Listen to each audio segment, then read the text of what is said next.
Hello and welcome to the Django DRF API Query Fundamentals course. My name is Xander. Now this tutorial is part of a whole course playlist available for free on YouTube. For deeper learning, the full course is available for purchase at Udemy. Find all of these resources and links in the video description. Don't forget to subscribe to the channel for weekly promotions, discounts, and Udemy course giveaways. In this tutorial, we'll walk you through setting up, configuring, and optimizing Visual Studio Code for this course. Visual Studio Code is one of the most powerful and widely used code editors for developers. In this tutorial, we'll walk you through how to set up, configure, and optimize Visual Studio Code in preparation to follow along with this course. We will use Visual Studio Code throughout this course. You don't have to as our code editor. If you do have a preferred code editor, you can go ahead and use that. Visual Studio Code is lightweight, highly customizable, and packed with features like intelligent code completion, debugging tools, and built-in Git support. So by the end of this tutorial, you'll be able to install, start a new project or an existing project, access the Visual Studio terminal, and I'll show you and take you through how to manage, install, uninstall, and set up the extensions that I will be using in this course. Whether you're using Windows or Mac, the installation process should be pretty much the same. There is an extra step if you are working on the Mac, but first of all, we need to we need to download VSCode. So we should be taken to the code.visualstudio.com. That's the website we need. So this should take us directly there. So we have access to the Windows download if you're using Linux or Mac. So you just need to decide whether you're using an Intel chip or an Apple Silicon chip. Or you can just use the big blue button on Mac, and that will just download the version or whatever version you're currently using. Or I think it's just a generic version. It will install the correct version based upon what it detects in your machine. So go ahead and download. So once downloaded, if you're on Windows, you might need to just double click on the download, go through the installation process, next. There isn't any special settings that you need to worry about. Here on the Mac, once it's downloaded, if you download the zip, just double click and that will extract Visual Studio Code. And this is the application. So there isn't any installation. You simply need to drag that over to applications. It would then reside there in applications. I think I've already done this. So that would just, well, maybe I haven't. So that would then reside in applications and will be open from there. So if you're working from Windows, go to Start and then Programs, find Visual Studio Code. On Mac, we can press Command and Space to bring up Spotlight, type in Visual Studio Code, and then open up Visual Code from that option. Okay, so now we have Visual Studio Code installed. Let me show you how to start a new or an existing project. Now, typically you would want to have some sort of existing folder where your project files exist, or you need to create a new project folder. So go ahead and do that first. I've made a new folder on my desktop. From this point, you need to now open up your project from within Visual Studio Code to get started. So here in the Welcome tab, you can select Open. From the top taskbar, you have File. You can't see that, but on the Mac, we have File, Open Folder. It'll be similar on Windows. Select the project folder, open that folder. Once you open your project folder, on the left-hand side here, we have the Explorer option. There you'll be able to see all the project files inside of that new or existing project folder.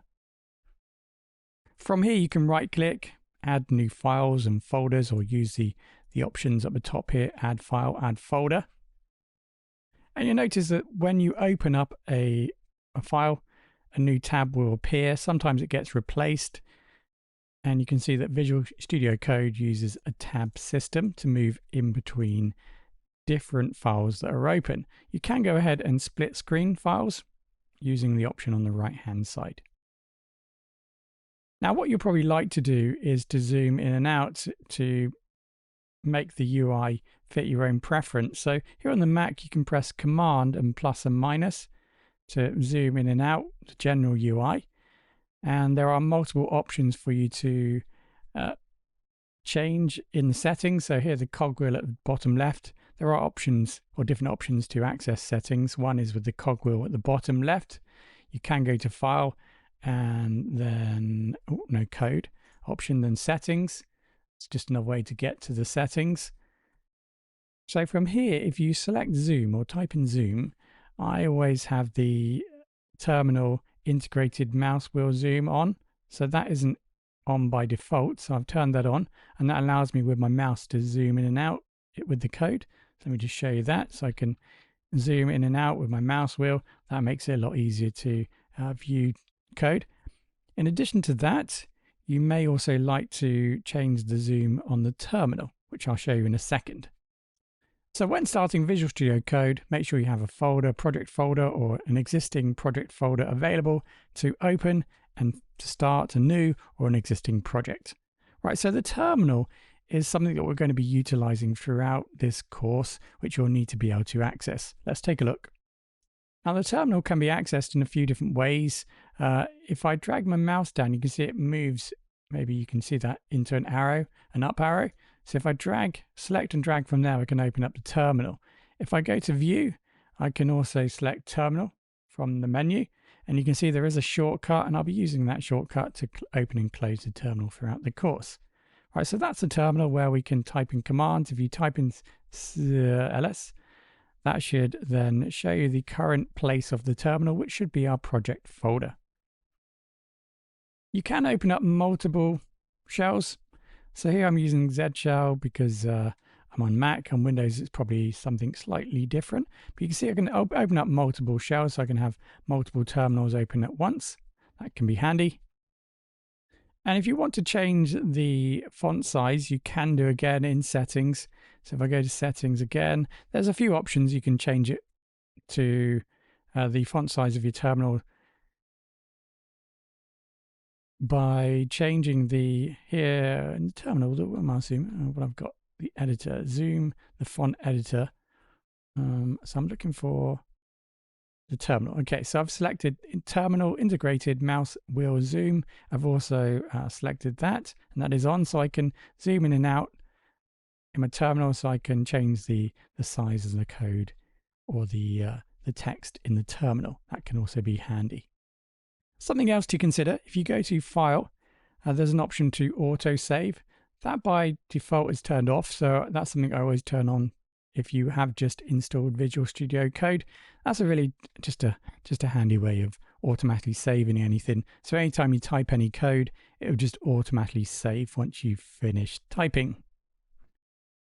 We will be using the terminal throughout this course, so by the end of this course, you will be familiar working with it.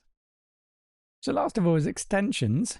Visual Studio Code extensions are add-ons that enhance Visual Studio Code's functionality.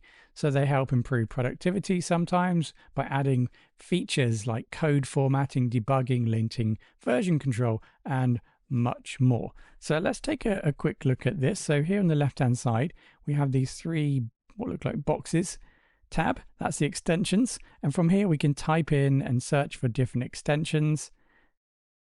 So you may be wondering what theme I'm using, and that's Night Owl. So if you type in Night Owl, if you're looking to use the same theme as I'm using, select Night Owl, go ahead and install.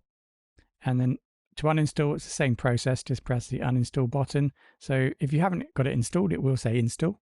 I've already installed it, so it says uninstall. And then you can set the theme. So if you wanted a light version or the default option, that's how to change the theme. And there's multiple, well, there's probably hundreds of themes that you can choose from. Now, just a quick overview of the extensions that I'm using in this course. So I have Night Owl, and that's a theme extension. I use Python extension, which allows me then to utilize extensions such as rough. So I'll explain more about rough in the next tutorial. Rough is a linter and formatter tool.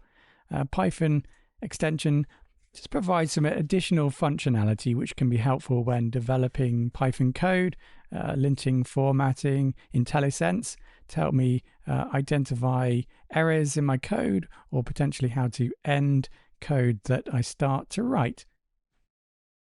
Now, not required, but I also have Prettier, which is another code formatter for other types of languages other than Python.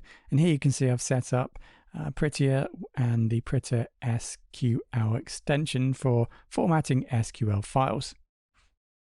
Extensions are completely optional. You can follow along with this course without them. So that is pretty much everything that we need to know to get started working with Visual Studio Code.